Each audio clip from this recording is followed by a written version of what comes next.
હવામાન વિભાગની આગાહી મુજબ ગુજરાતમાં આગામી 7 દિવસ કેટલાક વિસ્તારમાં ભારે તો કેટલાક વિસ્તારમાં મધ્યમ વરસાદ વરસી શકે છે। ખાસ કરીને આગામી 7 દિવસ ઉત્તર ગુજરાતમાં વરસાદનું જોર વધુ રહેશે। ગુજરાતના તમામ જિલ્લામાં હળવાથી મધ્યમ વરસાદ ચાલુ રહેશે। આગામી 2 અને 3 સપ્ટેમ્બર સુધી વરસાદ વરસતો રહેશે। ઉલ્લેખનીય છે કે હવામાન વિભાગની આગાહી મુજબ ગુજરાતમાં 27 ઓગસ્ટ બાદ ફરી એકવાર વરસાદનું જોર વધશે। ગુજરાતના તમામ જિલ્લામાં હળવાથી મધ્યમ વરસાદ ચાલુ રહેશે। આગામી 2 અને 3 સપ્ટેમ્બર સુધી વરસાદ વરસતો રહેશે। બનાસકાંઠા, સાબરકાંઠા, મહેસાણા, પાટણ, અરવલ્લી, મહીસાગર, દાહોદ, ગાંધીનગર, પંચમહાલ, ખેડા, આણંદ, છોટા ઉદેપુર, વડોદરામાં વરસાદનું પ્રમાણ વધારે રહેશે। આ ઉપરાંત દક્ષિણ ગુજરાતના જિલ્લા વલસાડ, નવસારી, સુરત, તાપી, ડાંગ, નર્મદા, ભરૂચમાં ભારે વરસાદ વરસી શકે છે।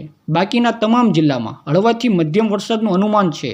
સૌરાષ્ટ્રની વાત કરીએ તો ભાવનગર, બોટાદ, સુરેન્દ્રનગર, દેવભૂમિ દ્વારકા, ગીર સોમનાથ, રાજકોટ, ઉપલેટા અને ધોરાજીમાં મધ્યમથી ભારે વરસાદનું અનુમાન છે। સૌરાષ્ટ્રના કેટલાક જિલ્લામાં ભારે વરસાદની શક્યતા નકારી ન શકાય। રાજ્યમાં હાલ વરસાદની સિસ્ટમ સક્રિય થઈ છે। આ કારણે અત્યંત ભારે વરસાદ વરસવાનો છે। રાજ્યના અનેક જિલ્લાઓમાં ભારેથી લઈ મધ્યમ વરસાદની આગાહી કરવામાં આવી છે। ગુજરાતમાં સિઝનનો સરેરાશ 77% વધુ વરસાદ વરસ્યો છે। તો મિત્રો, આવી જ હવામાન સંબંધિત અપડેટ્સ મેળવવા માટે તમે અમને ફોલો કરવાનું ભૂલશો નહીં।